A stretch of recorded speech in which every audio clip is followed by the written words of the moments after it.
Assalamualaikum warahmatullahi wabarakatuh dan salam sejahtera dari mata turun ke hati. Izinkan saya perkenalkan diri.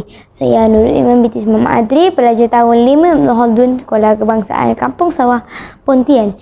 Kod sekolah saya JBA 6018. Saya bercita-cita untuk menjadi seorang usahawan yang berjaya kelak. Dalam video ini, saya sangat teruja untuk membicarakan sebuah buku sejarah seorang tokoh Islam yang begitu unggul dan teguh jiwanya. Buku yang dimaksudkan bertajuk Sultan Muhammad Al-Fatih, Penakluk Konstantinopel. Buku karangan Abdul Latif Salim ini mempunyai 217 muka surat. Telah diulang cetak kali ke-14 pada tahun 2020, yang mana cetakan pertama pada tahun 2014. Ia telah diterbitkan oleh PTS Publishing House Sdn Bhd. Buku istimewa ini mempunyai infografik menarik bagi memudahkan membaca memahami sejarah kehebatan dan kejayaan Sultan Muhammad Al-Fatih sebagai penakluk Konstantinopel terulung yang kini dikenali sebagai Istanbul. Penceritaan melalui buku ini juga sampai ke dalam lubuk hati saya sehingga saya dapat menjiwai kegemilangan Islam pada zaman tersebut. Saya cuba rangkumkan beberapa isi penting yang cuba ditonjolkan daripada buku sejarah ini, iaitu latar belakang Sultan Muhammad Al-Fatih, kehebatan kota Konstantinopel itu sendiri sehingga menjadi tumpuan dunia suatu ketika dulu, peralatan perang yang digunakan oleh pihak tentera Islam maupun pihak lawan, serta strategi peperangan yang digunakan bagi menakluk kota Konstantinopel. Buku ini menceritakan siapakah Sultan Muhammad Al-Fatih. Sultan Muhammad Al-Fatih dilahirkan pada 26 Rajab 833 Hijrah bersamaan 29 Mac 1432 Masihi. Baginda menaiki tahta pada usia yang sangat muda, iaitu pada usia 19 tahun, menggantikan ayahnya Sultan Murad yang telah mangkat. Sangat menakjubkan apabila baginda dapat melawan kota Konstantinopel pada usia 21 tahun. Percubaan kerajaan Islam untuk menawan kota Konstantinopel ini dimulakan oleh Muawiyah Abu Sufyan pada tahun 654 Masihi ketika zaman pemerintahan Uthman bin Affan, namun menemui kegagalan. Ini termasuklah percubaan yang dilakukan oleh bapa Sultan Muhammad Al-Fatih, iaitu Sultan Murad pada tahun 1422 Masihi.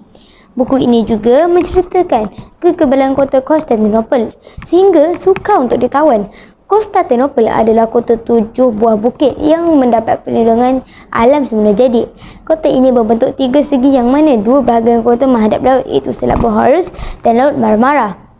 Bahagian luar kota dikelilingi parit besar yang sedalam 10 meter dan selebar 60 meter.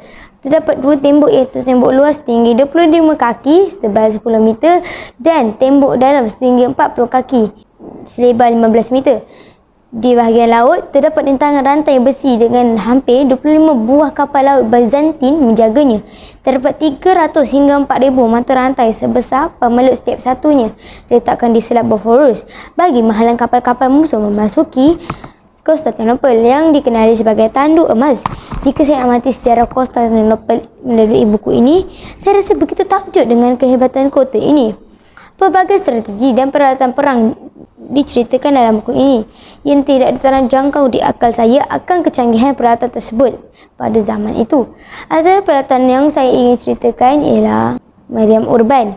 Meriam ini adalah peralatan termoden ketika itu yang mampu menembak bom sejauh 2 km dan mempunyai peluru seberat 300 kg serta memerlukan tenaga 700 orang untuk mengangkat dan memindahkannya.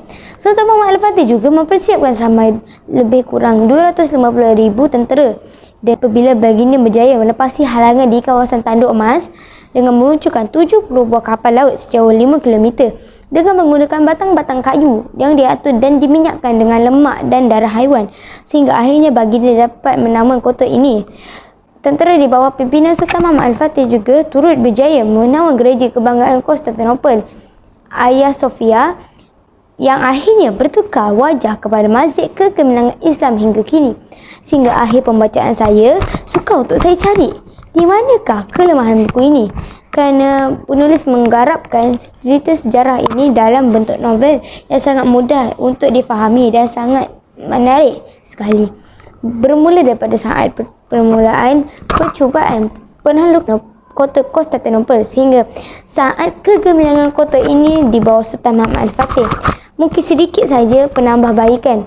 Penerbit boleh menerbitkan buku ini dalam bentuk kulit keras agar kelihatan lebih gah dan menjadi bahan koleksi yang tahan lama.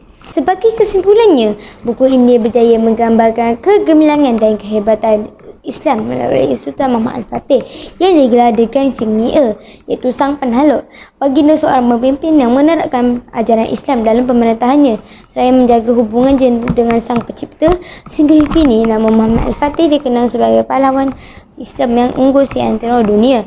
Akhir kata rumusan mengenai buku ini secara umum, carilah buku ini agar anda turut merasai sendiri betapa hebatnya pahlawan ulung Islam ini suatu ketika dulu. Sekian, terima kasih.